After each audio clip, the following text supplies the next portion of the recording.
नमस्कार विद्यार्थियों। आज हम एडिनल ग्रंथि यानी एडिनल ग्लैंड के बारे में जानकारी प्राप्त करते हैं। एडिनल ग्लैंड जो होती है वह हमारे शरीर की उदर गुहा में स्थित होती है। हमारे शरीर के अंदर वृक्क पाए जाते हैं यानी किडनियां पाई जाती हैं। 2 किडनियां पाई जाती हैं। दोनों किडनियों के ऊपर यह टोपी के आकार की होती है। इसकी लंबाई जो होती है, एडिनल ग्रंथि की जो लंबाई होती है वह 4 सेंटीमीटर होती है और जो इसकी मोटाई होती है वह 3 सेंटीमीटर के लगभग होती है।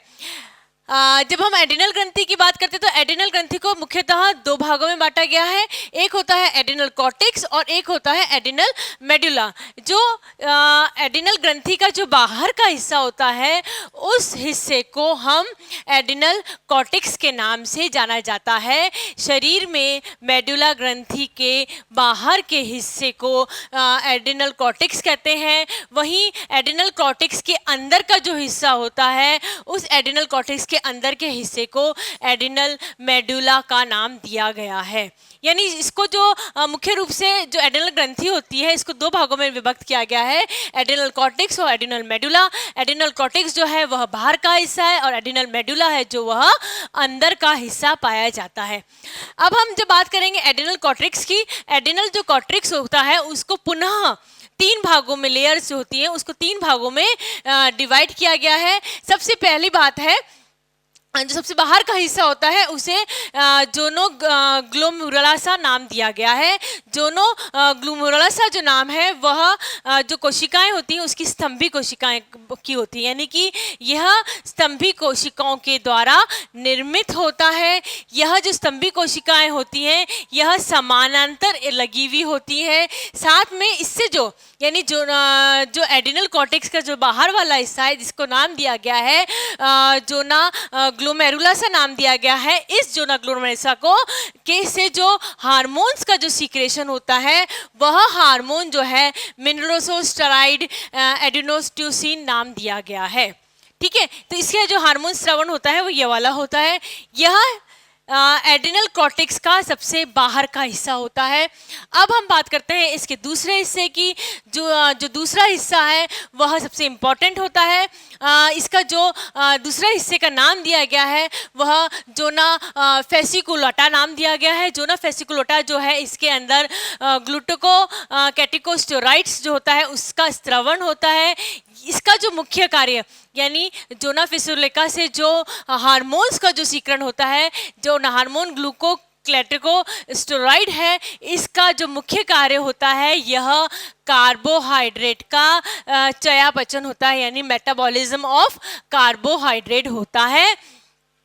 और साथ में ही यकृत में ग्लाइकोजन का संग्रहण एवं निर्माण, यानी शरीर के अंदर जो ग्लूकोज की मात्रा होती है उसका जो निर्माण का कार्य होता है, उसको जो संश्लेषण का कार्य होता है, उसको जो नियमन का कार्य होता है वह किसके द्वारा होता है?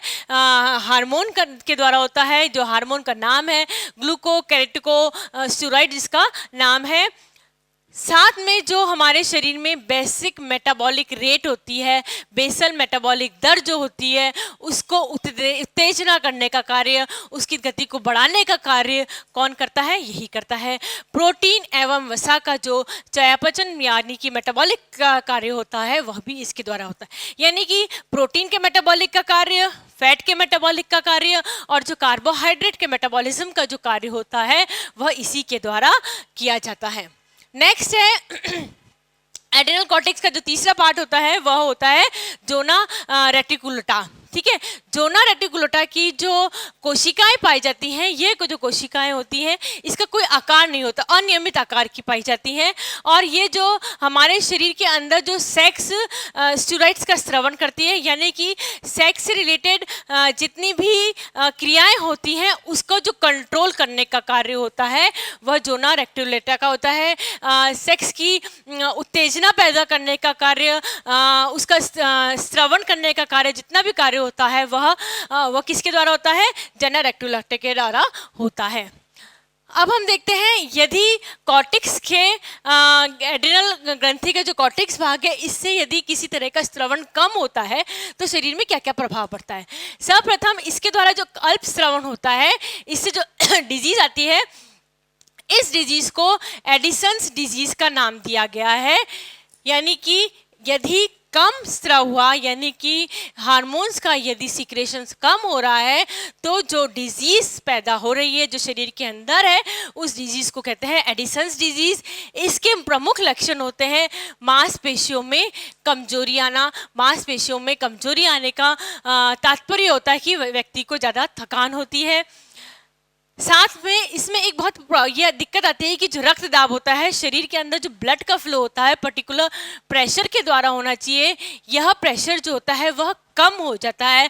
रक्त दाब की जो नलियां होती हैं वह, क्योंकि प्रेशर कम है तो जो धमनियां और कोशिका हैं वह क्या होती हैं, धमनियां और जो शिराएं होती हैं वह सिकुड़ सी जाती हैं क्योंकि उसके अंदर प्रेशर कम होता है। शरीर में सूजन सी आने लग जाती है, क्योंकि मांसपेशियों का कमज़ोर होती है तो जो रोगी होता है उसको नींद भी कम आती है, एवं मांसपेशियों के कमज़ोर होने के कारण से उसे शारीरिक थकान भी होती है। नींद कम आ रही है तो बट ऑब्वियस ही शरीर में पूरे दिन भर थकान का अनुभव होगा। साथ में ही एक अलग तरीके से बेचैनी का जो अनुभव होने लग जाता है वह भी होने लग जाता है, किसको, जिस व्यक्ति को एडिसन्स डिजीज नामक का रोग होता है। तो ये होती है एड्रिनल कॉर्टेक्स के बारे में हमने पूरी जानकारी प्राप्त करी। एड्रिनल कॉर्टेक्स को हम पुनः देख लेते हैं। मुख्यतः 3 भागों में बांटा गया है। एक है जोना ग्लोमेरुलोसा, एक है जोना फेसिकुलटा और तीसरा भाग जो इसका है जोना रेक्टुलटा। हर पार्ट से अलग अलग तरह के हार्मोन स्रवण होते हैं और हर पार्ट के अलग अलग तरह जो हार्मोन स्रवण होते हैं उन हर हार्मोन का शरीर के अंदर अलग अलग तरीके से कार्य होता है। नेक्स्ट हम देखते हैं एड्रिनल मेडुला के बारे में। एड्रिनल मेडुला जो होती है वो एड्रिनल जो कॉर्टेक्स होता है उसके अंदर की तरफ पाई जाती है, यानी जो एड्रिनल ग्रंथि के जो अंदर का हिस्सा होता है इसको एड्रिनल मेडुला का नाम दिया गया है। एड्रिनल मेडुला जो होता है वो प्रोटीन श्रेणी के जो हार्मोन्स होते हैं उसका स्रवण करने का कार्य करता है। इससे 2 प्रकार के श्रवण निकलते हैं, इस जो कि एक का नाम दिया है एड्रिनल और एक का नाम दिया गया है नॉर एड्रिनल। ठीक है, 2 प्रकार के श्रवण होते हैं, एक होता है एड्रिनल और एक होता है नॉन एड्रिनल। जब हम एड्रिनल की बात करते हैं तो इससे जो हार्मोन्स निकलते हैं इस हार्मोन को एपिनेफ्रिन कहा जाता है और जो नॉर एड्रिनल से जो हार्मोन्स का सीक्रेशन होता है उसे नॉर नेफ्रिन का नाम दिया गया है। यानी एड्रिनल से एपिनेफ्रिन और नॉन एड्रिनल से नॉर एपिनेफ्रिन का नाम दिया गया। अब इन दोनों को जब मिक्स हो जाते हैं शरीर के अंदर, तो जब मिक्स होने के बाद में इसको कहा जाता है कैटेकोलेमिन्स। ठीक है, तो जो मेन हार्मोन आप ये कह सकते हैं एड्रिनल मेडुला से जो मेन हार्मोन स्रवण निकलता है उसे नाम दिया गया है कैटेकोलेमिन्स। ठीक है, यह कैटेकोलेमिन्स जो होता है ये हमारे शरीर के लिए बहुत ही ज़रूरी होता है। कब ज़रूरी होता है? आपने देखा होगा कुछ लोग जो होते हैं कई बार हमारे पास विपरीत परिस्थितियाँ आ जाती हैं। विपरीत परिस्थितियों का हम एकदम से बहुत अच्छे से सामना कर पाते हैं। हमारे शरीर में कई बार ऐसी हमारे पास कई बार ऐसी परिस्थितियाँ आ जाती हैं कि हमें लड़ो या मरो भागना पड़ता है हमें परिस्थितियों से। तो जब हमें शरीर के अंदर भागना पड़ता है या हमें शरीर के अंदर बहुत ज़्यादा सोचना विचारना पड़ता है, विपरीत परिस्थितियाँ आ जाती हैं तो हमें साहसपूर्वक काम करना पड़ता है। उस साहसपूर्वक कार्य करने के लिए ये जो कैटेकोलेमिन्स जो होता है वह जिम्मेदार होता है। वह किस तरीके से जिम्मेदार होता है? वह इस तरीके से जिम्मेदार होता है कि ये जो एड्रिनल ग्रंथि है इससे कैटेकोलेमिन्स जो होता है इसका ज़्यादा स्रवण होता है।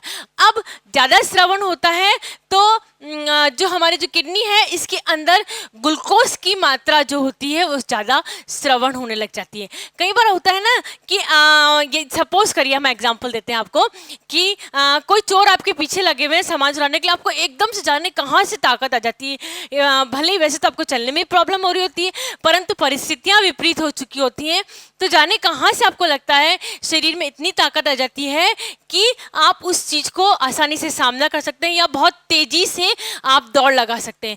तेज़ी से दौड़ लगाने के लिए क्या चाहिए होता है, हमारे शरीर के अंदर ग्लूकोज की जो मात्रा होती है वह ज़्यादा चाहिए होती है। तो ये जो हार्मोन होता है कैटेकोलैमिन्स का जो हार्मोन होता है, जो कि एड्रिनल ग्रंथि के द्वारा स्रवण होता है, यह इसका स्रवण की जो दर होती है वो बहुत तेज या तीव्र हो जाती है। तेज और तीव्र होने के कारण से यकृत से जो ग्लूकोज की मात्रा होती है वह यकृत से ग्लूकोज की मात्रा बहुत तेजी से निकलती है, जो कि हमारे रक्त वाहिनियों में जाती है और व्यक्ति को कार्य करने के लिए प्रेरित करती है और व्यक्ति कार्य करने में सक्षम हो जाता है।